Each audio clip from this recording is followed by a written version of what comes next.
wabarakatuh.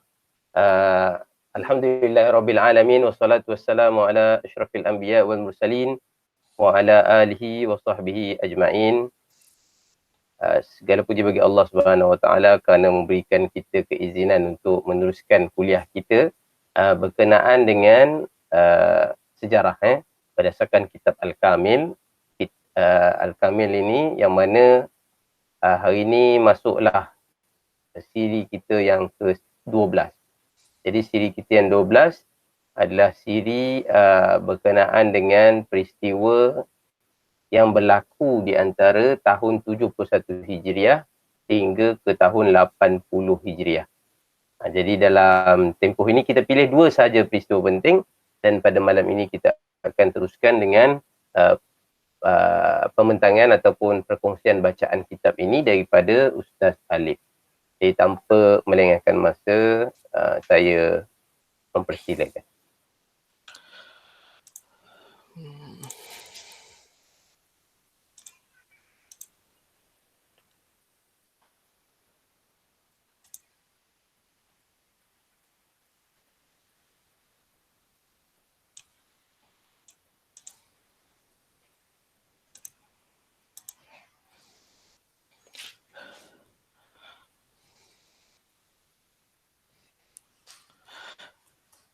Okey.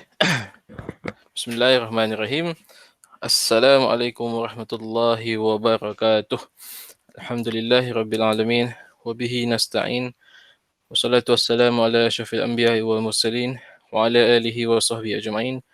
Qala rabbi shrah li sadri wa yassir li amri wahlul 'uqdatam min lisani yafqahu qawli, amma ba'd. Jadi alhamdulillah, baiklah kita sambung tanpa membuang masa, kita sambung terus kepada sesi kita, sesi bacaan kita. Dan untuk pengetahuan semua, kita kita kata apa? Menamatkan sesi untuk bahagian pertama ini. InsyaAllah lagi 2 siri, genaplah 100 tahun kita membaca isi kandungan kitab Al-Kamil fi Tarikh karangan Al-Imam Ibn Athir rahimahullah ta'ala. Jadi, ya, sebelum ia merupakan satu kita kata apa? Satu kita kata usaha yang jarang dilakukan lah. Biasanya kita hanya baca tebuk-tebuk untuk cari maklumat saja kan. Jadi kali ini kita cuba merasai pengalaman baca kitab ini. InsyaAllah sebenarnya dia seronok lah. Seronok dan banyaklah sebenarnya fakta-fakta, maklumat yang kita tidak ketahui sebelum ini, yang kita biasa baca dekat buku sejarah yang lain, kadang-kadang tidak diambil daripada sumber kitab Al-Kamil. Okey, baiklah, tanpa membuang masa, kita teruskan kepada siri yang ke-12, yang mana siri kali ini kita akan sambung dua kisah terpilih daripada kitab ini yang berada dalam lingkungan tempoh masa tahun yang ke-71 Hijrah sehingga tahun ke-80 Hijrah, insyaAllah.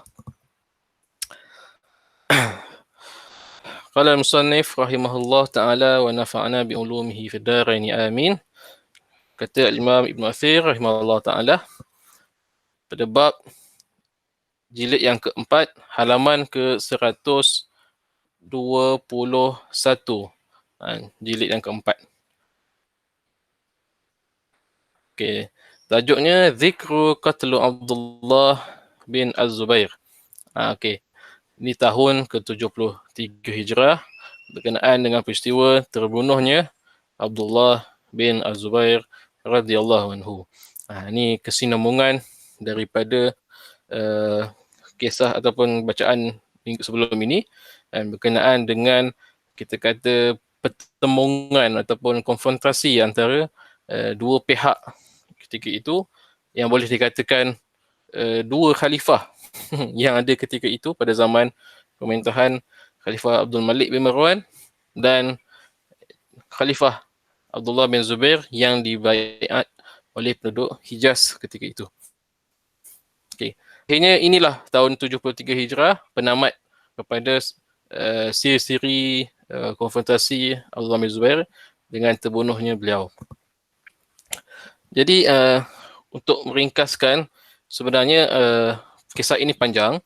Jadi saya cuba nak rungkaikan apa kisah peristiwa yang sebelum ini terjadi sehingga membawa kepada terbunuhnya Umayyah Abdullah bin Zubair. Mungkin kita ada baca dalam buku sirah Bani Umayyah, biasanya diceritakan secara umum tentang bagaimana Abdullah bin Zubair ini terbunuh di tangan Al-Hajjaj bin Yusuf Al-Thaqafi. Tetapi untuk kali ini saya akan baca berkenaan dengan apakah kita ada prolog ataupun peristiwa sebelum itu. Apakah yang menyebabkan sehingga Al-Hajjaj itu bersungguh-sungguh nak memerangi ataupun menghapuskan gerakan Abdullah bin Zubair. Okey, kita lihat. InsyaAllah lah saya baca dululah. Jadi untuk sesi ini saya akan baca dulu petikan daripada Kitab Al-Kamil ni, kemudian saya akan ulas mana-mana isi yang penting. Okey. Baiklah. Bismillahirrahmanirrahim. Zikru qatl Abdullah bin Zubair. Lama bunya Abdul Malik bisyam ba'atha ila al-Madinah Urwah bin Anif في 6,000 من أهل الشام وأمره ألا يدخل المدينة وأن يعسكروا بالأرصة. وكان عامل عبد الله بن زبير على المدينة الحارث بن حاطب بن الحارث بن معمر الجمحي، فهرب الحارث. وكان ابن أنيف يدخل ويصلي بالناس الجمعة ثم يعود إلى معسكره، فأقام شهرا ولم يبعث إليهم ابن الزبير أحدا. وكتب إليه عبد الملك بالعود إليه فعاد هو ومن معه. وكان يصلي بالناس بعده عبد الرحمن بن سعد الكرزي. ثم عاد الحرس إلى المدينة وبعث ابن الزبير سليمان بن خالد الزرقي الأنصاري، وكان رجلا صالحا عاملا على الخيبر وفدك، فنزل في عمله فبعث عبد الملك عبد الوحيد bin Al-Hars bin Al-Hakam. Okay, lepas tu ni dikata lagi fi 4,000 fasara ila nazala wadi al-Qura wa sayyara sariya 'alaiha Abu al-Qamqam fi 500 ila Sulaiman fawajaduhu qad haraba fatalabuhu faadrakuhu faqataluhu wa man ma'ahu fartanamma Abdul Malik bin Marwan biqatlihi. Okey, terus lagi. Okey, wa'azala Ibnu Zubair Al-Harith wasta'amala makanahu Jabir bin Al-Aswad bin Auf Al-Zuhri fawajahu Jabir Abu Bakr bin Abi Qais fi 600 farisin wa 40 farisan ila Khaybar. ووجدوا أبا القمقم ومن معه مقيمين بفداك يعسفون الناس فقاتلوهم فانهزم أصحاب أبي القمقم وأسر منهم 30 رجلا فقتلوا صبرا. Okay, terus lagi. ووجهوا عبد الملك طارق بن عمرو مولى عثمان وأمره أن ينزلوا بين أيلة ووادي القرى ويمنع عمال ابن الزبير من الانتشار وسيد خلالا إن ظهر له فوجه طارقا إلى أبي بكر خيالا فاقتتلوا فأصيب أبو بكر في معركة وأصيب من أصحابه كثيرا من 200 رجل. وكان ابن الزبير قد كتب إلى قبع أيام كان عامله على البصرة يأمره أن يرسل إليه 1000 فارسا ليعينوا عامله على المدينة. Okay, kejap ada yang baru masuk. Dia kita tengok sekejap.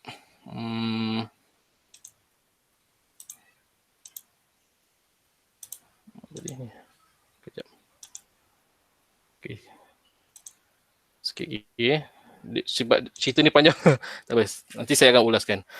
فوجهوا إليه 1000 رجل فلما قتل أبو بكر أمر ابن الزبير جابر بن أسود أن يسيروا جيش البصرة إلى قتال طارق فسار البصريون عن المدينة وبلغ طارقا الخبر فسار نحوه فالتقيا فقتل مقدم البصريين وقتل أصحابه قتلا ذريعا وطلب طارق مدبرهم وأجهز على جريحهم ولم يستبق أسيرهم ورجع طارق إلى وادي القرى. Okey, kita lihat lagi. Okey. Saya cuba nak baca sampai satu frasa, kita tengok kenapa Al-Hajjaj tu bersungguh-sungguh. Okey, sekejap Okay, ni dia cerita lagi. Okey, tak apa. Teruskan ya. Okey.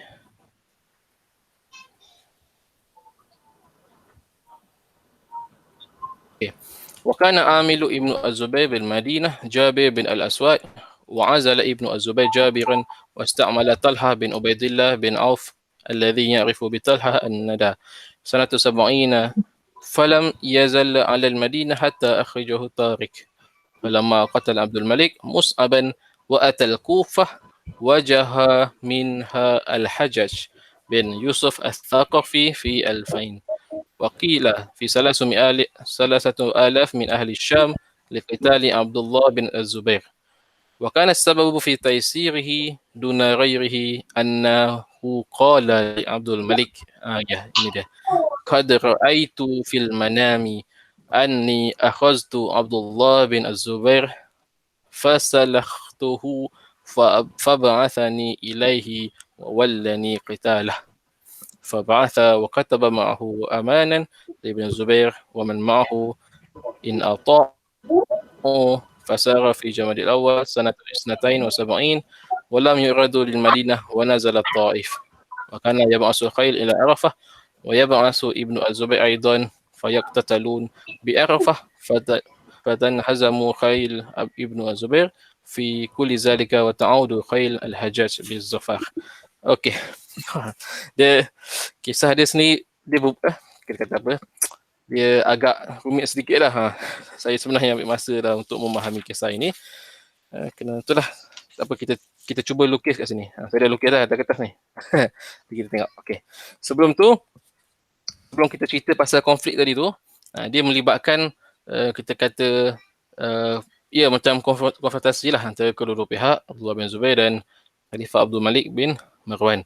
Okay. Sebelum itu kita lihat dulu bagaimana pembahagian wilayah Darul Islam ataupun ketika itu wilayah Islam ketika itu sebelum penyatuan secara total lah oleh Bani Umayyah.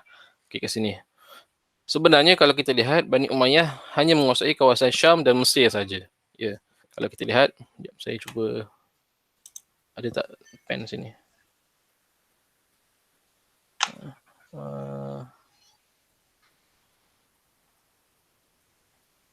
Okay. Pen.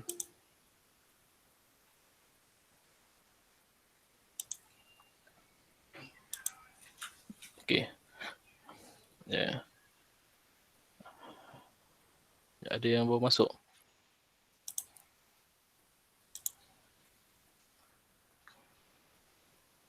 Okay.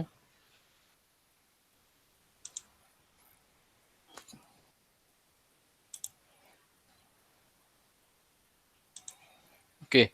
Jadi nak dijadikan cerita ketika itu situasi dunia Islam masih lagi tidak stabil kerana peristiwa waktu itu sejarawan mengkategorikan zaman tersebut sebagai zaman fitnah yang kedua, fitnah al-kubra yang kedua selepas zaman fitnah yang pertama iaitu pada zaman pembunuhan Khalifah Osman bin Affan. Jadi kalau kita lihat ini Bani Umayyah hanya menguasai kawasan sini saja. Kecil saja. Sebab itulah Khalifah Abdul Malik memang beria-ia, bersungguh-sungguh nak menyatukan semua di bawah pentadbiran beliau sebab memang kita kata apa? Memang tak cukup lah. Hanya kawasan di bahagian utara ini saja. Sedangkan tengoklah yang warna biru ni kan. Kita kata kawasan-kawasan yang dikuasai oleh Abdullah bin Zubair pada Hijaz dan Hijaz ni kawasan ni sampai ke sini sepadan ni. Jadi senang cerita inilah Basrah, Iraq apa semua masih ketika itu berada di bawah pemerintahan ataupun kekuasaan Abdullah bin Zubair. Jadi kat situlah berlaku siri-siri kita kata penguasaan balik dari Bani Umayyah untuk menguasai kawasan Iraq. Terlebih dahulu Bani Umayyah berjaya menguasai kawasan Iraq dengan panglima perangnya lah Al-Hajjaj bin Yusuf Al-Thaqafi tu. Dia dihantar oleh Abdul Malik settlekan bahagian Iraq. Kat situ Al-Hajjaj terpaksa berhadapan dengan Mus'ab bin Al-Zubair, saudara kepada Abdullah bin Zubair di kawasan Iraq ini. Mana? Kecil sangat pointer dia. Okey. dah settle Iraq ni, kemudian Al-Hajjaj turun ke bawah, pergi settlekan bahagian Hijaz berhadapan dengan Abdullah bin Zubair. Okay, begitulah secara umumnya. Yang sebir-sebir ni kalau kita lihat ni semualah kawasan pro Zubairid apa semua, ni kawasan yang berpihak kepada Zubair bin Awam lah. Jadi sebab itulah Bani Umayyah masih lagi belum kuasai betul-betul. Jadi sebab itu kalau dalam kita cakap pasal Bani Umayyah, Khalifah Abdul Malik bin Marwan ni lah yang sebenar-benarnya dikatakan sebagai pemerintah yang berjaya menyatukan ataupun zaman keutuhan, kehebatan, kesatuan Bani Umayyah ketika itu. Sebab beliau dah berjaya sertakan pemberontakan semua ni, akhirnya seluruh ni wilayah ni menjadi wilayah Bani Umayyah. Okey ya. Okey, sebelum kita masuk lagi, sebab kali ni kita nak bincangkan konfrontasi ataupun kita kata apa, konfrontasi antara Al-Hajjaj bin Yusuf As-Saqafi dengan Abdullah bin Zubair. Kalau yang minggu lepas, saya baru jumpa Rajah ni. So, baru lepas kita ada cerita tentang Muslim bin Uqbah dan Husain bin Numair. Okay, gini. Ni. Inilah dia. Ini berlaku pada zaman Khalifah Yazid bin Muawiyah. Jadi ketika inilah berlaku kan. Kita boleh tengok anak panah dia apa semua. And sampai ke ni yang putus-putus ni, kalau putus-putus ni Muslim bin Uqbah dan Husain bin Numair. Okay, sampai sini Madinah, peristiwa Al-Harrah yang habis dia orang serang kota Madinah apa semua tu, kemudian dia turun ke Mekah. Ni, kat sinilah dia kepung Abdullah bin Zubair, tapi Husain bin Numair ni meninggal dunia. Okay, settle. Tapi kali ni kita nak sambung cerita berkenaan dengan Al-Hajjaj. Al-Hajjaj punya kalau tengok dalam peta ni, yang warna merah ni, merah pekat ni. Merah pekat ni pada atas Damsyik, Persia, ke Mosul, Maskin, pergi ke Kufah, settlekan Kufah ni. Kufah ni lah tempatnya itu apa tu, Mus'ab bin Az-Zubair. Dah kalah, terus pergi ke Taif, kemudian ke Madinah. Okey, ya. Jadi saya rumuskan dulu lah. Sampai saya ceritalah. Dia sebenarnya kita kata apa? Agak rumit jugalah. Secara umumnya saya pecahkan dulu siapakah individu-individu yang berkonflik ketika itu. Jadi kalau kita bahagikan ada dua pihak, Abdul Malik bin Marwan di Syam. Ni Abdul Malik bin Marwan di Syam dan Abdul bin Zubair di Hijaz. Jadi dia melibatkan ni lah, semua ni adalah orang-orang yang berada di bawah Abdul Malik, dan ini adalah orang di bawah Zubair bin Awam, Abdullah bin Zubair. Jadi kita lihat yang pertama Urwah bin Anif ataupun mungkin sebutan Unaif. Kan? Urwah bin Anif ni apa peranan dia? Kita lihat. Okey. Okey ni. Ulama bui'a Abdul Malik Bisham ba'atha ila Maryam Urwah bin Anif fi sitat alif ahli Syam Allah yadkhul Madinah wa an yaskuru bil Aqsa. Okey, first kali kan ekspedisi ataupun kita kata penerusan nak memadamkan gerakan ataupun kita kata puak tak lah dikatakan, boleh katalah yang menentang Bani Umayyah ketika itu, iaitu di Mekah. First kali Abdul Malik selepas dia dilantik menjadi khalifah menghantar Urwah bin Anif ni, seramai 6,000 orang tentera. Kan? Kemudian dia pergi Madinah. Tapi dia tak masuk kota Madinah. Dia bercamp. Sekarang di camp lah. Dia kan camp kawasan luar Madinah. Kawasan ni saya tak jumpa lah di mana. Tapi boleh jadi kawasan ni di luar kota Madinah. Dan wa akan amil Abdullah bin Zubair al-Madinah al-Hirs bin Hatib. Ya tadi. Kalau kita lihat tadi. Ni. Al-Hirs bin Hatib. Ini kita kata macam gubernur lah, sebab Abdullah bin Zubair ni dah dikira sebagai khalifah lah kan. Ahli Syam semua dah baik, ahli Hijaz dah baiat beliau sebagai khalifah. Jadi boleh kata khalifah lah. Dan Abdullah bin Zubair lantik Al-Hirs ni sebagai gubernur ataupun penjaga kota Madinah. Okay.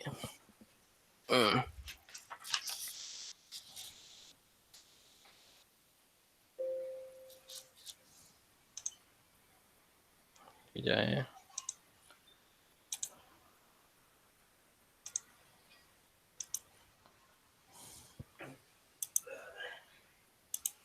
Okey. Tapi malangnya bila Urwah datang ke Kota Madinah, si Al-Hirs ni, Al-Hirs ataupun kita panggil Ibnu Hatib lah. Ibnu Hatib ni lari keluar. Macam itulah nampak askar datang, Ibnu Hatib ni lari kan, dia lari keluar pada Kota Madinah. Jadi Anif tu, Ibnu Anif ni datang tu solat dekat Masjid Nabawi tu, solat. Kemudian kepung lah, duduk di situ, dia duduk di situ camp. Di camp itu selama sebulan. Tapi malangnya tiada utusan dihantar oleh Abdullah bin Zubair. Okey, Abdullah bin Zubair duduk di Kota Mekah. Jadi kalau ikutkan mereka beranggapan bahawa kalau dah duduk kat situ dan masuk kat kawasan Abdullah bin Zubair akan hantarlah utusan kan, nak bernego, nak berbincang ke apa-apa, tapi tak ada apa-apa jawapan daripada Abdullah bin Zubair. Kan? Lepas tu, akhirnya Abdul Malik bin Marwan, Khalifah Abdul Malik pun hantar surat untuk balik semula ke Damsyik. Urwah pun baliklah. Okay, maksudnya tak ada pertubuhan. Okey, itu yang pertama. Habis semua pasukan Bani Umayyah balik semula ke Damsyik, barulah Al-Hirs ni datang pula ke Madinah. Dah lari, lepas tu datang balik. Okey. Yang kedua, okey, itu dua individu yang kita dah jumpa dah.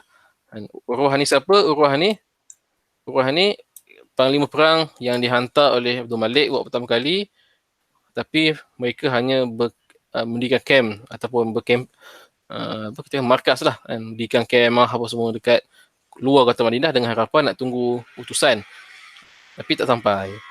Al-Hirs ni pula Gubernur Madinah yang lari keluar daripada Kota Madinah apabila mendengar bahawa Urwah ni datang. Okay, settle. Kita lihat yang kedua pula. Jadi selepas peristiwa itu, Abdullah bin Zubair barulah hantar namanya Sulaiman bin Khalid Az-Zarqi Al-Ansari. Beliau Sulaiman ni adalah Gubernur Khaybar. Okey. Tadi Khalifah Abdul Malik hantar Urwah bin Unaif ni ke Madinah dengan anggapan Abdullah bin Zubair akan menghantar Gubernur Madinah itulah untuk bernego. Tapi tak ada utusan yang dihantar. Jadi dia orang pun balik semula. Yang kedua lepas tu barulah Abdullah bin Zubair hantar wakilnya namanya Sulaiman bin Khalid ni Gubernur Khaybar. Okey, Khaybar. Kalau tak Khaybar ni kat sini lah, kat ni. Khaybar kat sini. Yang hantar pergi ke Syam. Okey, tengok apa yang berlaku kat dia. Okey, bila tahu Abdullah bin Zubair hantar, barulah Abdul Malik menghantar sekali lagi orangnya, ataupun kita kata pasukan tentunya lah. Yang diketahui oleh Abdul Wahid bin Al-Hirs bin Al-Hakam. Okey, jadi dua-dua ni pun bertemu. Okey, kita tengok. Jadi settle, Urwah ni settle. Kita dah tahu dah Al-Haris. Kemudian Abdul Wahid pula dihantar oleh Abdul Malik dan Abdul bin Zubair hantar Sulaiman bin Khalif Al-Zarqi. Apa nama dia? Khalid. Bukan Khalid. Okey. Lepas tu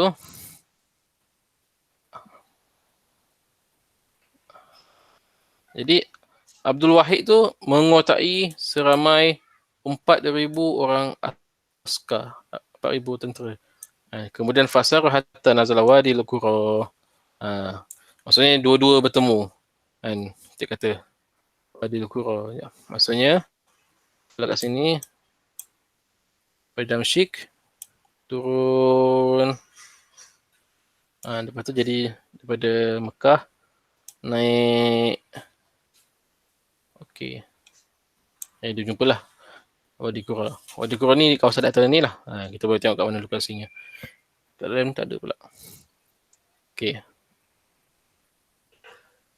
Jadi dalam masa yang sama, Abdul Wahid ni dia hantar satu sariyah, satu pasukan kecil yang dipimpin oleh Abu Qumam. Yang terdiri daripada 500 orang tentera kepada Sulaiman. Okey, maksudnya sekarang ni kita lihat pertembungan antara dua-dua delegasi ataupun kita kata wakil lah antara Abdul Wahid dengan Sulaiman. Abdul Wahid ni ketua dia. Jadi Abdul Wahid hantar panglima dia Abu Kumkom. Saya tahu sih Kumkom ke apa? Komkom sebutan dia. Jadi dia ni ketua 500 orang. Daripada 4,500 Abu Al-Qamqam ni bawa pergi serang Sulaiman. Kira macam serang hendak lah kan. Hantar serang Sulaiman. Fawajaduhu qad haraba. Tapi Abu Al-Qamqam jumpa Sulaiman, tapi Sulaiman ni berjaya larikan diri. Kemudian akhirnya berjaya ditangkap dan kemudian dibunuh. Dan habis semua harta rampasan semua diambil oleh pasukan itu dan kemudian dibawa kepada Abdul Malik bin Marwan. Okey, settle. Maksudnya satu part settle. Abdul Wahid dengan Sulaiman ni settle. Abdul Wahid ni menang, Sulaiman ni kalah. Tadi tak berlaku pertempuran apa-apa. Kan? Okey. Kalau kita buat macam ni lah. Ni, sini tak ada apa-apa pertempuran. Kalau Abdul Wahid ni menang. Menang ni kalah. Macam tu lah senang. Okey. Jadi soalnya dia bukanlah Al-Hajjaj tu datang dengan bala tentera dia terus serang Abdullah bin Zubair kat Mekah, tak. Dia memula dengan pasukan-pasukan kecil tu. Jadi okey, lepas tu wa'azala Ibnu Zubair Al-Haris wastamala makanuhu Jabir bin Aswad bin Auf.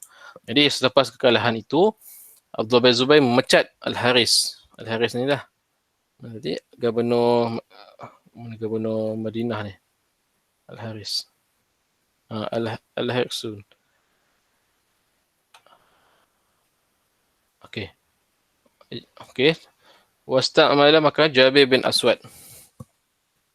Okey. Jadi dah habis. Ganti dengan Jabir bin Aswad pula. Sebagai gubernur ke Madinah. Wajahu Jabir Abu Bakr bin Abi Qais fi situ min Faris wa 40 farsan ila Khaybar fawajadu Abu Qumam wa man ma'ahu. Okey, kali ni dia pertempuran ataupun pertempuran kan antara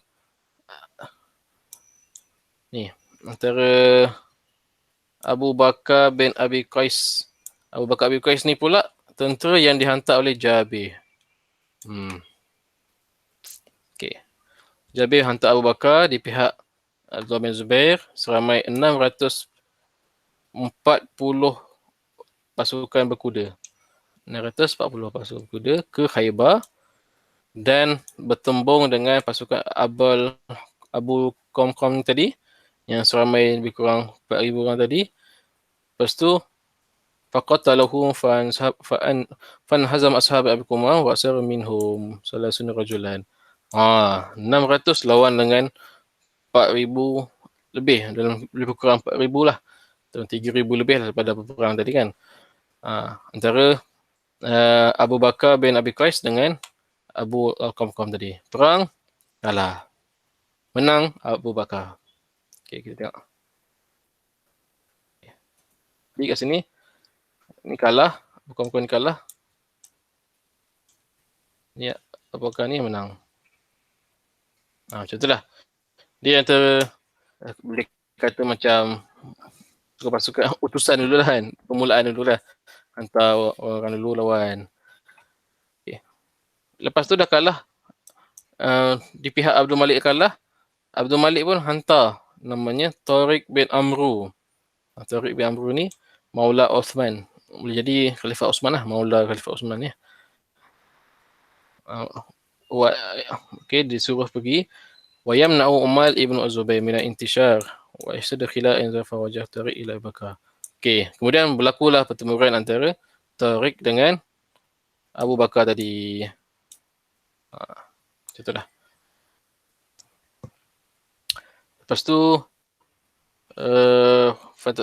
Abu Bakar, dalam pertempuran ini Abu Bakar yang berada di pihak Abdullah bin Zubair hampir kalah.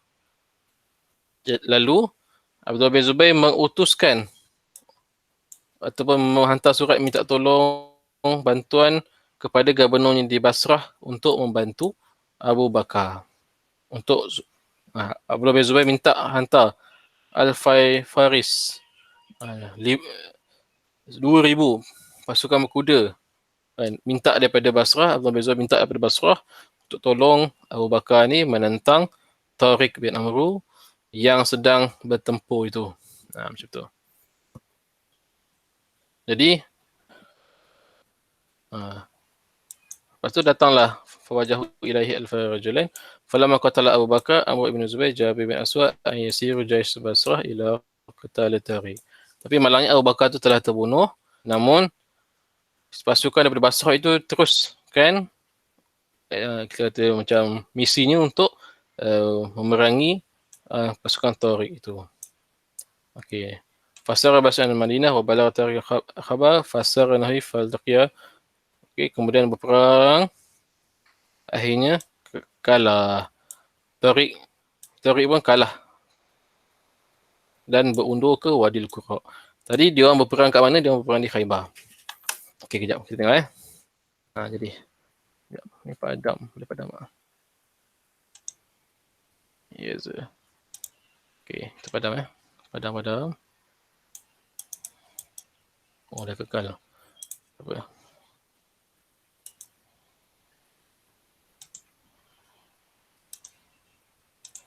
Jadi kita kata apa? Pertempuran yang berlaku tadi tu tidak masuk lagi ke kawasan Mekah.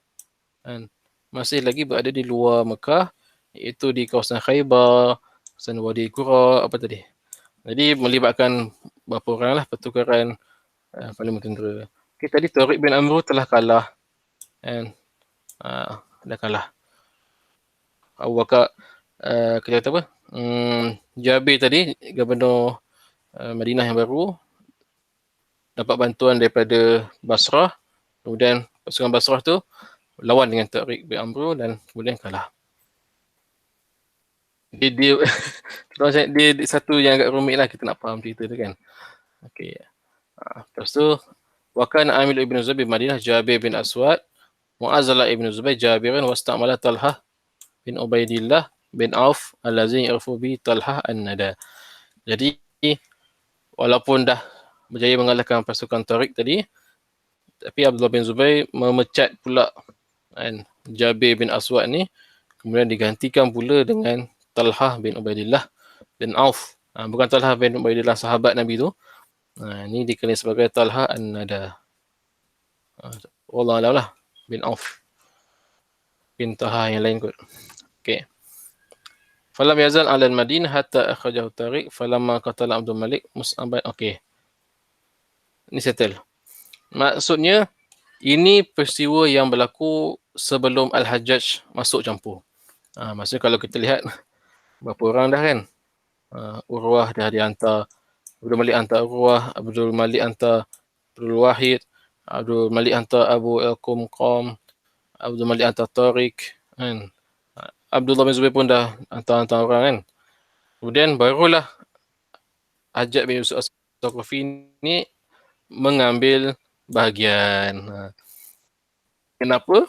Sebab Al-Hajjaj bin Yusuf As-Saqafi ni baru selesai memadamkan ataupun kita kata membantai lah pasukan Abdullah bin Zubair di Kufah yang dikutai oleh Mus'ab bin Az-Zubair.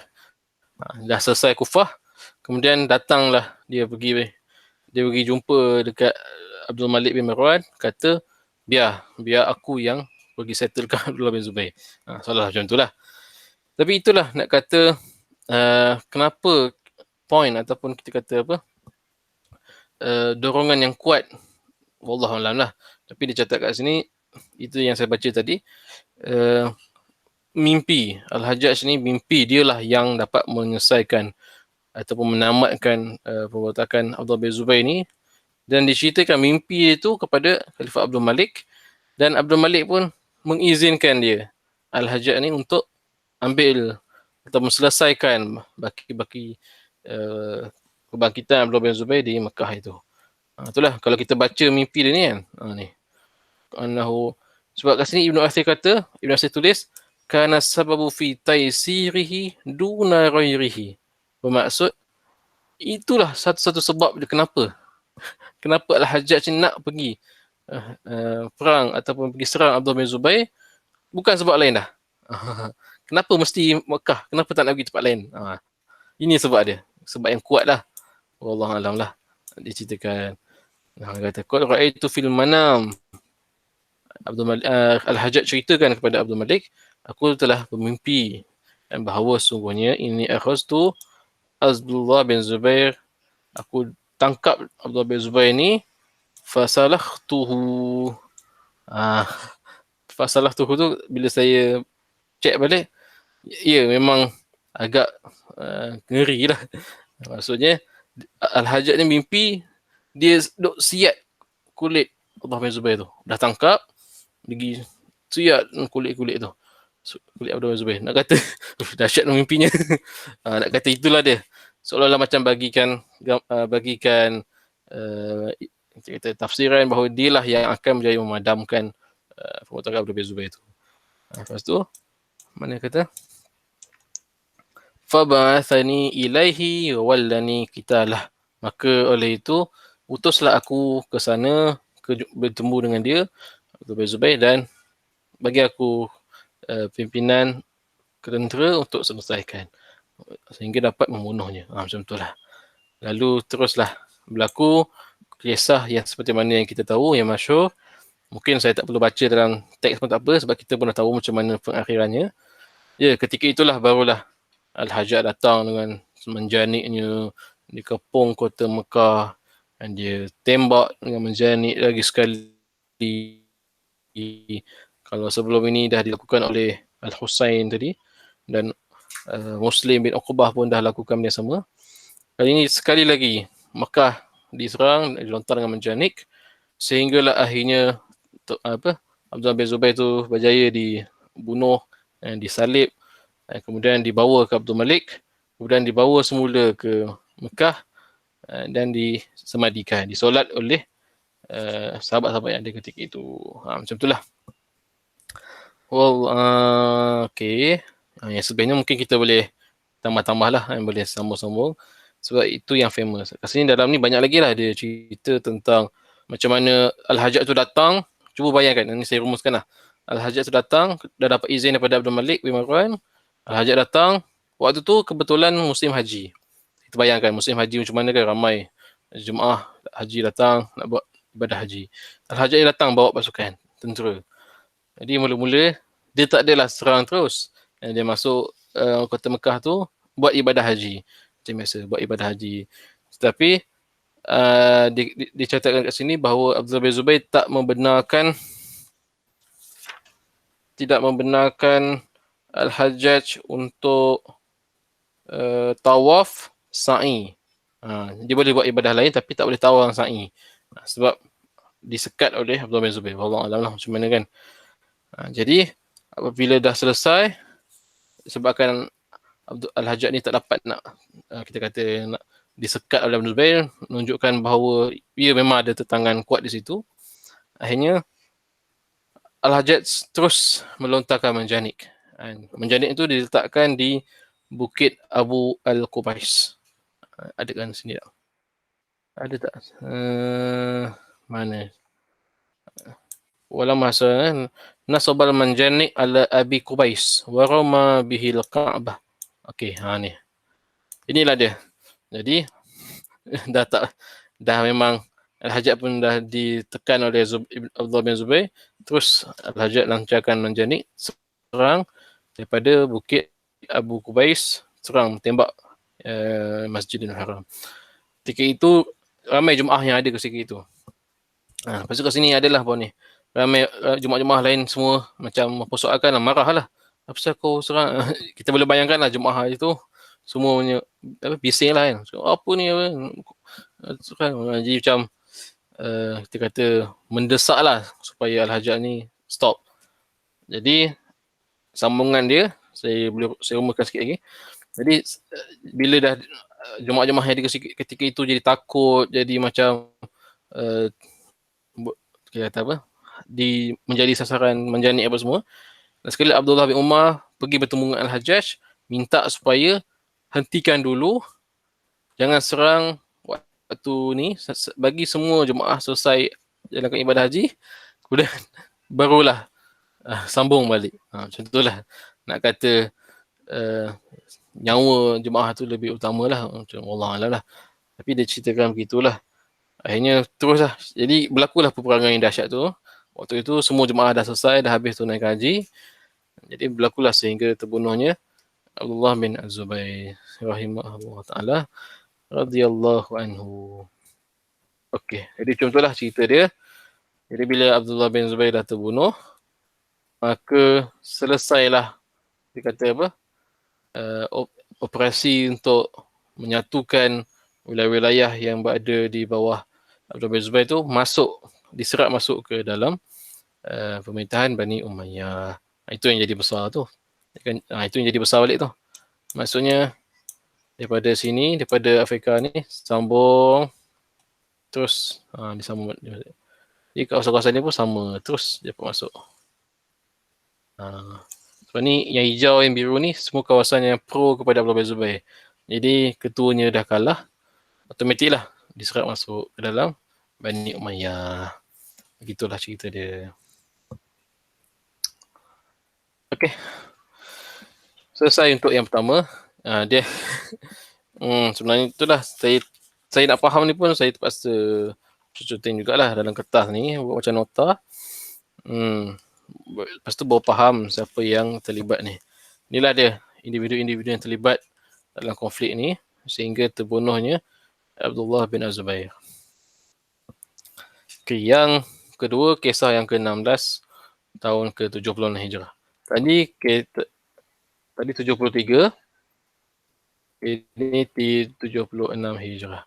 Cetakan dinar dan dirham Islam. Zikru darbu darahim wad dananir al-islamiyah. Jilid yang keempat, halaman ke-167. Jadi kesinambungan dia selepas kita kata gerakan ataupun kita kata penentangan Abdullah bin Zubair ini berjaya dipadamkan, maka Abdul Malik bin Marwan dapatlah menumpukan usahanya untuk membangunkan negara, mewujudkan sistem, menyusun takbiran dan sebagainya. Dan salah satu daripada inisiatif ataupun usaha beliau ialah memperkenalkan mata wang Islam yang betul-betul daripada Islam. Sebab kalau sebelum ini transaksi hatta daripada zaman Khulafaur Rasyidin sendiri masih menggunakan mata wang daripada Byzantine dan Sasan, Parsi dan Rom, digunakan untuk transaksi perdagangan. Jadi pada zaman Umayyah ni, Abdul Malik bin Marwan mencetak semula mata wang yang Islam, pure daripada Islam, bukan digunakan daripada tamadun-tamadun Rom atau Parsi lah, kan, macam tu. Ini waktu dah tenteram lah, waktu dah tak ada pemberontakan, kemudian barulah Abdul Malik ni menyusun semula ni. Okeylah, kita lihatlah sikit, saya baca sikit. Zikru darabul darahim wa dananir al-islamiyah. Fi hadhihi sanah darabu Abdul Malik bin Marwan dananir wa darahim wa huwa awwalu man ahdasa darabuha fil Islam. فانتفع الناس بذلك وكان السبب ضربها أنه كتب في صدور كتب إلى الروم قل هو الله أحد وذكر النبي صلى الله عليه وسلم عن تاريخ فكتب إليه ملك الروم إنكم قد أحدثتم كذا وكذا فأتركوه وإلا أتاكم في دنانيرنا من ذكر نبيكم ما تكرهوهم فعزم ذلك عليه Okey. Kenapa? Apakah yang menyebabkan Abdul Malik bin Marwan nak cetak mata wang dia sendiri? Kerana inilah peristiwa ini diceritakan oleh Imam Ibn Athir bahawa sebelum ini kan, dalam berutus surat dengan kerajaan Byzantine Rom, Abdul Malik bin Marwan akan menulis dalam surat tu kalimah Qul huwallahu ahad dan sebutlah nama Nabi Muhammad SAW.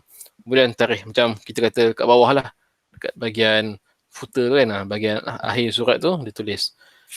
Kemudian Maharaja Rom tu, Byzantine, balas balik surat tersebut dan dia kata dia kata macam mana cakap, dia seolah-olah macam memerli Abdul Malik ni, kata kau jangan tulis benda ni lagi lah nak hantar kat aku. Jangan tulis kalimah Qul huwallahu ahad, Nabi Muhammad semua jangan. Kalau tak ni wa illa atakum fi dananirina min zikri nabikum matakahu. Kalau tak, kita orang Byzantine ni akan datangkan dinar-dinar emas, maksudnya duit emas dia orang lah, yang kat situ ada menyebut ataupun ada menulis ataupun terukir perkataan-perkataan yang mungkin akan menyebabkan kamu tidak suka ataupun tidak selesa. Yelah, kita tahu kan, dalam Kristian kan dia letak salib kan, letak gambar-gambar Nabi. Jadi ditakutilah kalau Abdul Malik hantar surat tulis Qul huwallahu ahad, letak Nabi Muhammad SAW, Byzantine pun hantar, letaklah gambar Nabi Isa kan, kononnya kan, dekat shilling tu ataupun lama salib. Jadi hal ini mungkin jadi tidak disenangi lah oleh orang Islam kan. Jadi Maharaja Byzantine tu sendiri kata tak payah hantar benda tu, tak payah tulis dengan cara yang macam tu, guna kaedah lain. Macam tu lah diceritakan. Sejak dari itulah Abdul Malik tak lagi menulis dengan sebegitu dan mendatangkan ataupun membuat satu cetakan mata wang yang tidak adalah kalimah Qul huwallahu ahad dan Nabi Muhammad SAW, diganti dengan kalimah yang lain. Okey, itulah cerita dia. Macam itulah. Nak kata, ataupun kalau kita boleh faham lagi, Abdul Malik hantar surat, kemudian Byzantine pun dia bagi duit. Macam apa? Boleh jadi macam transaksi tu lah kan. Transaksi tu, tapi dalam duit Byzantine tu ada gambar-gambar, ada tulisan-tulisan yang tentang Nabi Isa dan sebagainya, lambang-lambang agama Kristian dan semua kan. Jadi seolah-olah menyebabkan Abdul Malik ni kena ada juga. Kita kena ada mata wang sendiri. Sebab kalau orang Islam nak guna mata wang Kristian tu, macam mana kan? Jadi akan timbul isu lah pula. Jadi kat situ lah inisiatif dia. Macam tu lah kita boleh faham. Tapi kat sini kita lihat, lepas jadi macam tu, Khalid bin Yazid bin Muawiyah. Khalid bin Yazid bin Muawiyah ni pun, macam saya cerita sebelum ni, Khalid bin Yazid ni dia tak nak Khalifah ni, adik kepada Muawiyah bin Yazid. Khalid ni dia lebih cenderung kepada keilmuan dan dia pun musyarat dengan Khalid ni. Abdul Malik musyarat dengan Khalid ni. Jadi apa Khalid kata? Haram dananirihim. Maksudnya tak boleh. Kita tak boleh pakai. Kalau Byzantine bagi duit dia yang ada lambang-lambang agama Kristian, kita tak boleh pakai. Jadi wadrib linnas sikkatun fiha zikrullah ta'ala fadaraba danani wa darahim. Jadi fasa yang pertama, untuk permulaannya dicetak duit tu ada nama Allah Ta'ala. Ada nama Allah. Okey. Ini fasa dia, perubahan. Bermula dengan cetakan yang ada nama Allah oleh Abdul Malik bin Marwan. Kemudian Al-Hajjaj pun sama, buat cetak dinar dia, ada Qul huwallahu ahad. Fakarahun nas zalika limakanil Quran di anna junubi wal haidi yamussuha wa naha an yadrabu ahadin ghairuh. Jadi masalah dia, kalau dibuat cetakan mata wang tu dengan Qul huwallahu ahad dan ayat-ayat Quran dan sebagainya, tak bolehlah orang yang berhadas tak boleh nak pegang. Itu isu dia, kan? Jadi kemudian dilarang Kan? Maksudnya tak boleh mula-mula nak buat, lepas tu terus cancel. Stop dulu. Tapi fadaraba, ni ada seorang Yahudi ni nama dia Samir. Samir al-Yahudi fa'akhazahu liyaqtulahu faqala lahu. Okey.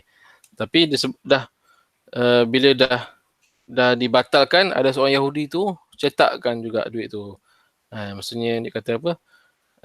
Macam cakap, okay, orang Yahudi ni pandai cetak jugalah. Tapi bila kerajaan dah cancel kan, dia buat juga, maka dia ni ditangkap lah. Kenapa? Lepas tu kat sini ada persoalan. Inyaru darahimi ajwada min darahimika falima taqtulani. Dia persoalkan lah. Adakah kerana cetakan duitku ni hina sangat sehingga kau nak bunuh kan? Macam ni lah, dia kisah dia lah. Okay, jadi apa yang dia buat? Fawada alinnas sanjul azwan auzan liyatrukahu falam yaf'al wa kana an-nas la ya'rifuna wazan inma yazinu ba'daha bi ba'din. Okey. Jadi bila asalnya nak dibuat mata wang tu kan, letak nama kalimah qul huwallahu ahad dan sebagainya, kemudian di-cancelkan. Kemudian si Samir Yahudi ni mengusulkan untuk membuat, kita kata apa? Sonaj. Sonaj ni adalah seperti satu timbangan ataupun sukatan mata wang tu sendiri. Waktu tu mata kita cetakan tu dah terpaksa dihentikan, tapi si orang Yahudi ni, Samir ni kata diusulkan macam mana cara nak menyukat ataupun membuat ukuran mata wang tu. Wallahualam macam mana kan.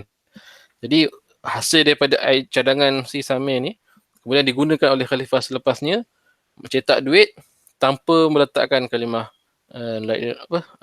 qul huwallahu ahad sebagainya, digantikan dengan tulisan yang lain. Kemudian diteruskanlah sehingga zaman khalifah-khalifah yang selepasnya. Kat sini disebutlah antaranya kat sini adanya Umar bin Hubairah pada zaman Khalifah Yazid, Khalid bin Abdullah Al-Kasri pada zaman Khalifah Hisham, kemudian Yusuf bin Umar. Okay.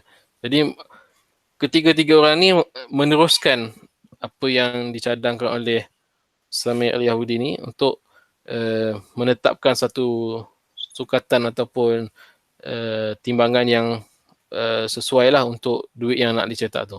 Kemudian barulah dicetakkan, tapi tidak lagi menggunakan tulisan qul huwallahu ahad dan sebagainya yang melambangkan ayat suci. Kemudian diteruskanlah sehingga pada zaman Khalifah Abbasiyah.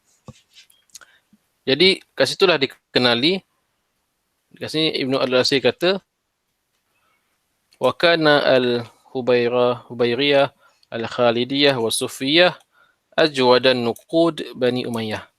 Jadi Ibnu Athir sini kata duit ataupun mata wang yang dihasilkan oleh Bani Umayyah itu yang paling tulen, yang paling tinggi nilai dia, yang paling asli adalah mata wang yang digunakan inilah mengikut sukatan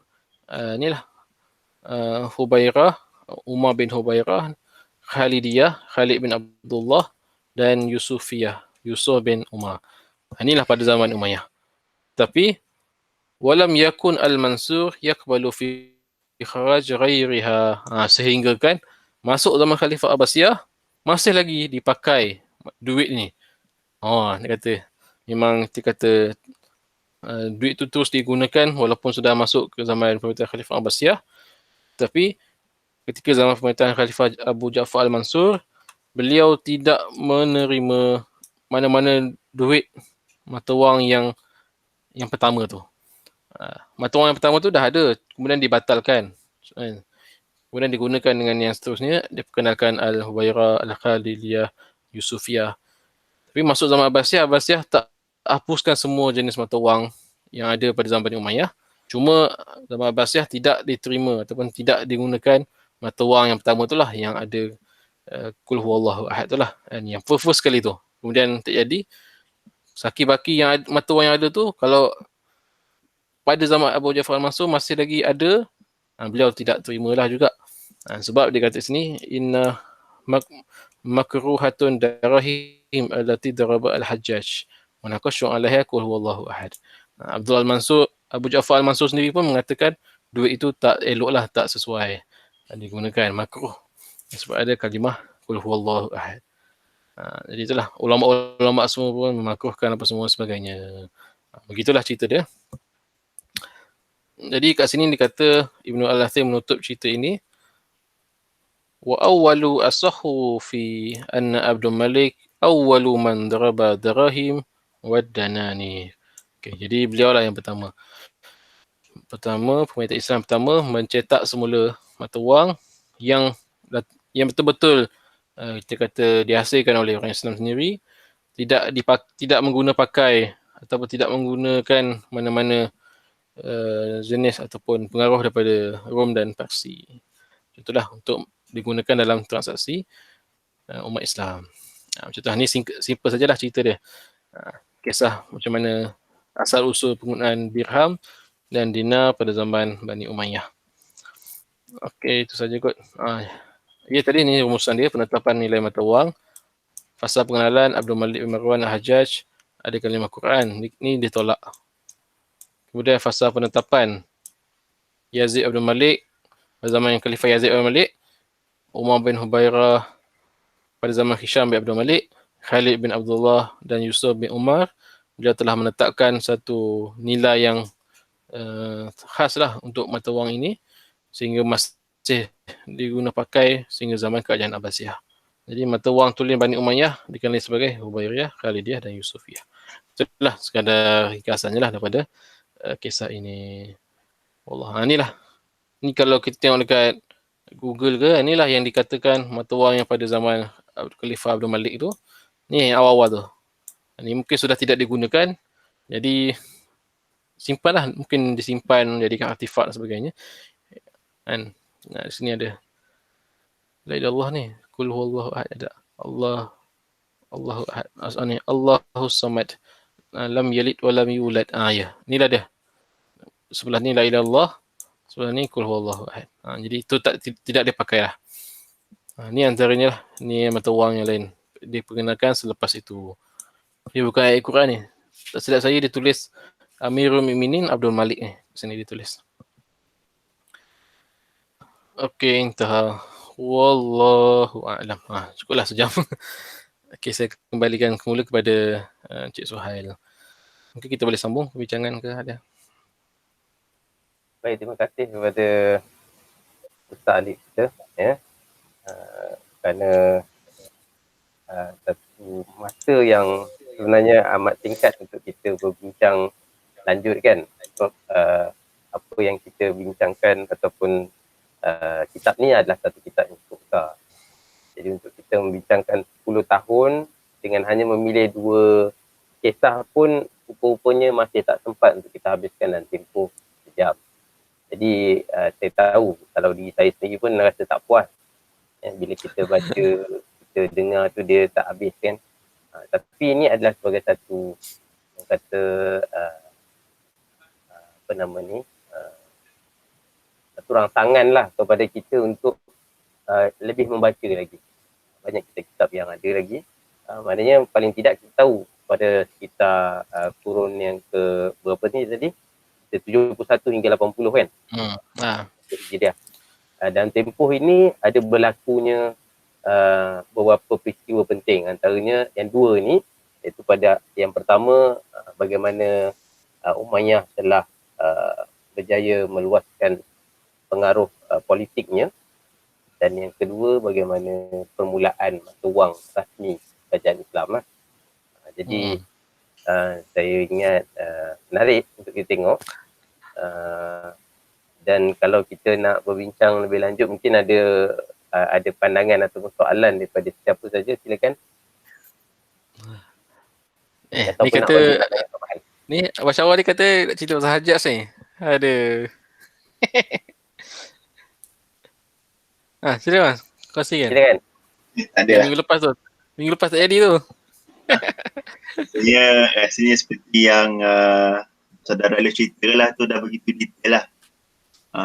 Banyak membuka orang kata apa, ataupun menyingkai apa yang selama ni terselindung sebalik isu-isu atau konflik yang berlaku di kalangan Al-Hajjaj dan orang-orang yang sebelum ni yang dihantar oleh Bani Umayyah lah, Amr bin Zubair kan. Peristiwa naik hati lah berarti. Cuma saya lebih peristiwa tu dah biasa dengar, tapi tentang orang kata apa, idea ataupun idea Bani Umayyah untuk nak mencetak wang mereka sendiri yang mewakili dunia Islam ketika itu satu agak yang menarik perhatian saya lah sebenarnya. Dan saya sebenarnya tak pernah baca benda ni tentang peristiwa cetakan duit ni. Cuma ada lihat dalam movie lah, dalam filem-filem yang pernah ditonton. Bagi saya itu satu pengajaran untuk umat Islam supaya sentiasa ada orang kata apa, identiti sendiri dalam perkara-perkara duniawi yang melibatkan masalah agama orang Islam itu sendiri, kaum muslim itu sendiri. Ini antara contohnya lah yang sebenarnya yang patut kita ikut, bukan hanya setakat kita berpada dengan apa yang orang luar ataupun orang yang bukan kaum muslimin ada. Macam biasa orang tua zaman sekarang ni isu COVID lah kan. Bila orang Islam tak ada satu pun yang tak berjaya, ada satu pun yang berjaya menghasilkan vaksin sendiri. Dan benda ni ditegur oleh beberapa ilmuwan terutama di Malaysia lah. Yang sedihnya lah perkara ni. So jadi peristiwa tentang cetakan duit ini patut kita jadikan sebagai iktibar lah bagi kaum muslimin yang ada atas muka bumi. Bila setakat yang saya cakap. Itulah. Kalau ialah soalan macam kita nak guna duit yang ada lambang Kristian tu macam ialah mesti rasa macam tak senang kan. Cuba bayangkan kan. Aduh. Tak nak kena guna lah sendirinya. Ya. Aduh. Saya nak berkongsi sikit lah. Berkenaan dengan itu dia. Mata wang ini. Inilah mata wang yang kita sebut mata wang Sasanid. Ya. Mata wang Sasanid. Jadi mata wang ini mata wang yang diguna pakai, yang mana Ibnu Battutah sendiri apabila pergi ke China tak layan dengan mata wang dinar dan dinar dirham berasaskan mata wang Sasanid ini. Sebab waktu tu China dah ada wang kertas. Menariklah cerita ni. Kemudian barulah Khalifah Abdul Malik Marwan memperkenalkan shilling ni. Ini yang asal shilling Byzantine. Sebelah kiri ni shilling Byzantine. Saya ingat yang berada dekat FB dia tak nampak. Saya tak pasti, mungkin kerana dekat saya punya Google Meet dia akan pergi kepada member je yang nampak apa yang saya present kan. Jadi pada FB, minta maaf pada siapa yang dekat FB tak dapat tengok gambar ni. Betul ke? Tak keluar. Byzantine punya mata wang ini antara orang kata menarik bila kita cerita pasal tamadun ni. Dia bukan soal tiru meniru kan. Sebab waktu tu Byzantine dan juga Sassanid, Parsi ataupun dan juga Rom Timur ni, Byzantine, dua-dua ni adalah kuasa besar dan Islam baru nak bangkit waktu tu dari segi kuasa politik kan. Dan secara tak langsung ada orang sebut sebagai menirulah mata wang kerajaan yang besar. Tetapi saya lebih suka mengambil pendekatan bahawa peradaban itu dia mencontohi perkara-perkara yang dah hebat pada tamadun sebelumnya untuk dia berkembang. Jadi itu adalah satu perkara yang lazim dalam mana-mana tamadun dan peradaban. Jadi dia bukan satu kata, ini lapuk lah orang tamadun Islam ni, duk tiru Rom, Byzantine, duk tiru Parsi kan. Dan itu yang terjadi. Mata wang Byzantine ni pada asalnya ditiru dengan ada gambar khalifah lah, perumpamaannya tu. Sebab pada Byzantine ada 3 pemimpin tu, yang tu ditunjukkan satu pemimpin dan dengan figura dengan syahadah di tepinya dan juga ada pedang Dan Oh. ni ada ceritanya tersendiri. Byzantine tak nak terima mata wang umat Islam ni sebab Ush. seolah-olah itu adalah petanda khalifah tu kuat dan juga ada pegang pedang tu menunjukkan kekuasaan tu telah mengalahkan Byzantine lah, seolah-olah macam tu. Mata wang dengan duit je bos. Dengan duit pun dia tak nak. Jadi selepas itu berubah mengambil tanpa simbol dan meletakkan yang la ilaha illallah Muhammadur Rasulullah, la ilaha illallah wahdahu la syarikalah. Lepas tu ada Muhammad Rasulullah. Kemudian ada berubahlah sampai yang kita bincangkan satu qul huwallah dan sebagainya kan. Betul. Dia tambah menarik sebab selepas itu apabila mata wang itu sampai ke Andalus, kawasan sebelah Eropah Selatan kan. Waktu tu dinar-dinar Islam dah makin berkembang dengan macam-macam lah perbincangan tu panjang lagi. Jadi setiap gubernur ada buat dia punya duit sendiri dan sebagainya. Dan dinar Islam mula diterima di Eropah. Ini yang pada tahun 711. Dan saya zaman Andalus apa? Itu zaman Andalus ni? Yang ini zaman sebenarnya sebelum Andalus. Maknanya Andalus baru dibuka lah kan.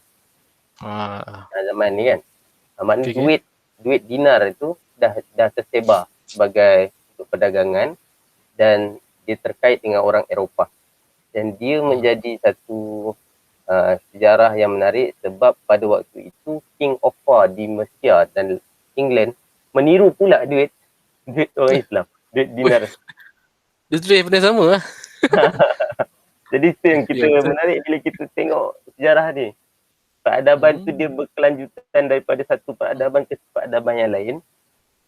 Yang tadi kalau kata tamadun Islam tu meniru Rom atau Byzantine, sekarang ni Eropah pula yang meniru daripada Andalus ataupun Abbasiyah, Umayyah. Kan? Jadi kita boleh nampak mata wang yang sama ditiru tapi dia tak tahulah maksud tu. Jadi tiru sekali la ilaha illallah tu belakang. Aduh. Masya-Allah. Kalau tahu tu syahadah tu. Jadi yang ini gambar-gambar ni saya dapatkan daripada internet jugalah, tapi dari koleksi peminat-peminat numismatik ni. Peminat kiling-kiling lama. Jadi yang King Offa tu dia tiru mata wang Khalifah Al-Mansur. Kemudian nanti kita ada lagi yang lain tu yang dia tulis dekat belakang tu, dia menggunakan istilah-istilah umat Islam juga seperti Putera Alfonso dekat Spanyol. Dia gunakan juga satu bahagian belakang tu la ilaha illallah sama juga, tapi depan tu dia tulis Amir of Catholic. Dia guna kataan istilah Amir. Ada juga yang sebahagian lagi yang menulis dia nak memuji Pope dia dekat Rom, jadi dia sebut imam gereja dia. Dia guna istilah imam. Bahasa Arab. Dia ambil bahasa Arab. Jadi itu cantiknya bila kita baca sejarah kan. Bila kita dapat tengok apa yang ditonjolkan dalam sejarah tu, dia menunjukkan orang panggil apa perubahan peradaban itu atau tamadun-tamadun tu, dia tak boleh lari antara tamadun yang berbeza. Maknanya setiap tamadun tu mesti ada pengaruhnya dengan tamadun-tamadun yang bakal muncul selepas tu kan. Betul. Jadi kalau konteks sekarang ni macam mana bang? Apa rasa? Macam mana? Macam kalau konteks sekarang ni, apa rasa kita seolah-olah macam menutup pintu-pintu untuk buat pembaharuan daripada ataupun belajar daripada tamadun lain, ataupun macam mana ni yang sekarang pun nampak ni? Okey, kalau secara kasar lah, kalau kita berikan satu pandangan berkenaan kehebatan tamadun zaman sekarang ni lah kan. Kita ambil contoh katakanlah. Kalau mungkin dari segi perubatan, orang kata perubatan baik daripada Eropah contoh kan. Jadi yang kurang menariknya bila kita hanya mengambil ilmu tu tapi tak innovate. Maksudnya kita Tidak buat satu pembaruan. Kita hanya belajar dan ambil dan amalkan 100%. Jadi dalam masa yang sama kita tak ada satu perkembangan yang kita kembangkan dengan nilai citra kita sendiri. Macam kita tengok contoh tadi kan, Umayyah kan. Dia bermula dengan, memang betul dia ambil pada pakdaban yang lain kan. Tapi selepas pada tu dia mula ada perbincangan soal hukum kan, menggunakan ayat Quran. Jadi kita kena jaga dari segi bentuk dina ni perlu elakkan daripada ayat-ayat Quran ke. Jadi makin lama dia mempunyai ciri unik dia yang tersendiri kan. Jadi hari ni bila kita belajar daripada tamadun lain, tak kira lah tamadun Cina ke tamadun Eropah, tidak menjadi masalah, bahkan lebih baik lagi lah untuk kita belajar, dan kita akhirnya perlu menghasilkan satu citra kita sendiri, bukan copy paste. Itu yang kita tak banyak buat lah. Susah juga itu nak kita cakap. Mungkin ada yang buat tetapi tak menjadi orang kata apa, tak menjadi perhatian yang utama lah kan. Tak menjadi perhatian utama. Tapi itulah cabaran bagi kita lah. Bagi kita, mungkin dia sama juga macam kita belajar pun. Bila kita buat thesis Syawal baru habis belajar. Syawal lebih ada semangat belajar tu. Kita dah lama tak belajar. Saya pun habis setahun. Jadi bila thesis, kita buat thesis kan, kita akan merujuk pandangan ataupun kata-kata ulama ilmuwan terdahulu. Tetapi kalau kita sekadar hanya merujuk keluar muntahkan balik, apakah pandangan kita? Maknanya kita hanya mengambil pandangan orang lain, tapi kita tak bawa apakah yang kita cuba kita jelaskan pendirian kita. Sebab kalau nak copy, nak ambil pandangan-pandangan, kemudian kita ambil, kita punya pandangan adalah pandangan yang sama juga. Jadi bagi saya dia tak salah, tapi dia tidak menambahkan kita punya kekayaan pemikiran kan, perbincangan yang lebih kata yang keluar daripada perbincangan biasa, keluar pada kotak. Yang itulah yang kita harapkan kan. Sebab zaman sekarang, zaman yang maklumat semua di hujung tangan, ujung jari. Jadi ujung tangan pula, ujung jari. Jadi bila kita nak dapat maklumat tu senang je. Dapat kita kumpul, kita keluarkan, muntahkan balik. Dan itu siapa boleh buat. Dan sebab tu kita sekarang mengalami satu krisis untuk menangani maklumat mana yang sah ataupun tak sah. Betul. Sebab asal tulis rujukan je, rasa betul dah tu. Dia seolah macam zaman dulu lah kan. Zaman-zaman ilmu Islam dulu kan. Dia belajar daripada Yunani, apa semua Parsi. Lepas tu dia ulas, dia bagi datang idea baru kan. Seolah macam kita sekarang macam tu, kena buat juga. Dapat semua, kita kena olah lagi. Ya, betul. Itulah pandangan saya lah kan. Mungkin ada yang lain nak bagi pandangan lain antara perkara yang dapat kita belajar lah daripada apa yang inilah. Ada lagi? Betul. Silakan.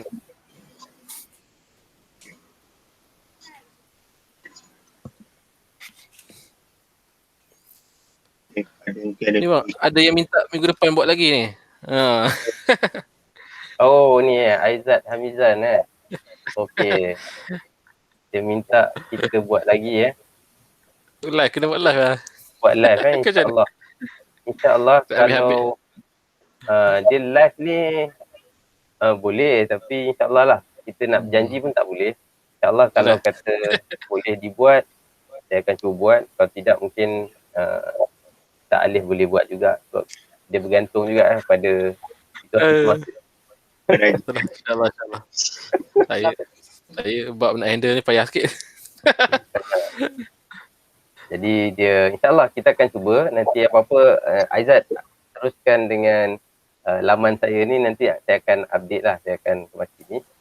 Dan perbincangan kita memang orang kata sebenarnya tak cukup kalau sejam.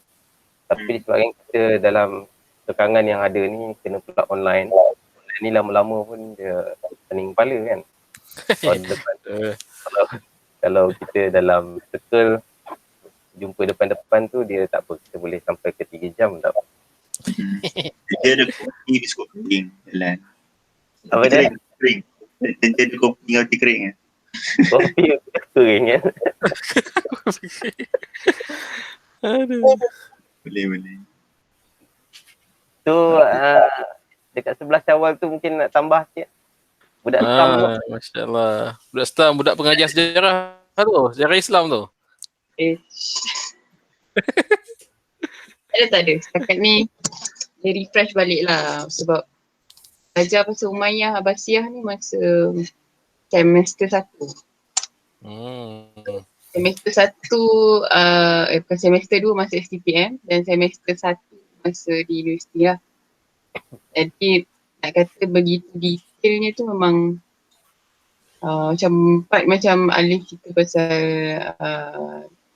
peristiwa menyayat hati tu kan. Memang detail lah, yang mana kami pun tak sentuh sangat.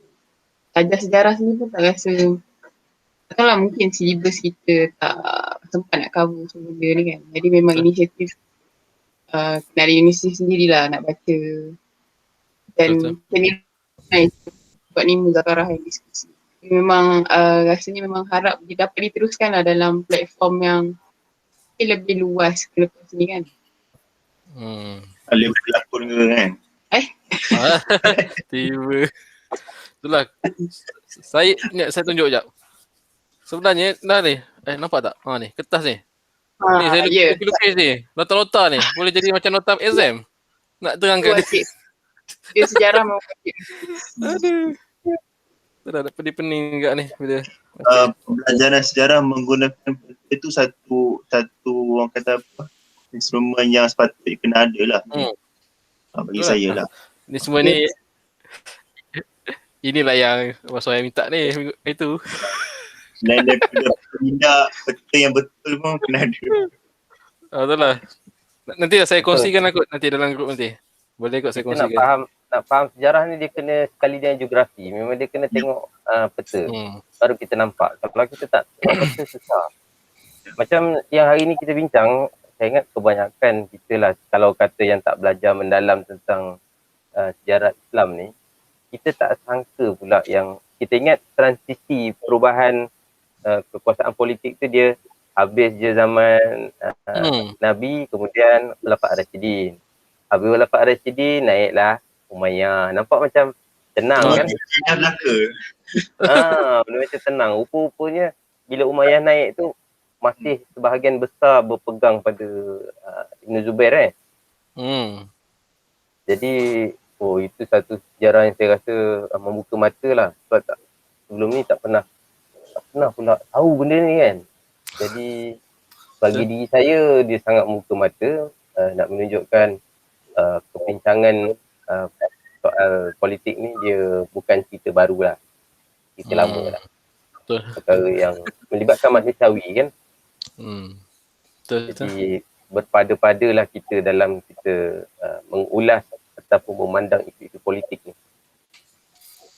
Itulah. Jadi saya pun juga perasan lah kalau bila kita baca kisah-kisah sahabat ni, itulah macam yang saya perasan kalau sahabat yang dia lebih terlibat, bila dah terlibat dalam politik, memang nak tak nak memang akan terjadi macam-macam lah. Kena terlibat dengan perang, kena pergi, itulah macam-macam kan serangan itu. Kalau ada seorang sahabat yang memang tak terlibat dalam politik, aman je hidup dia. Macam Abdullah bin Zubair, selain daripada Abdullah bin Zubair kita nampak macam menentang keras kan. Sedangkan sahabat-sahabat yang lain macam Abdullah bin Umar, dia macam senyap sikit, slow. Jadi yang menonjol dalam bidang syariat, bidang keilmuan Abdullah bin Umar.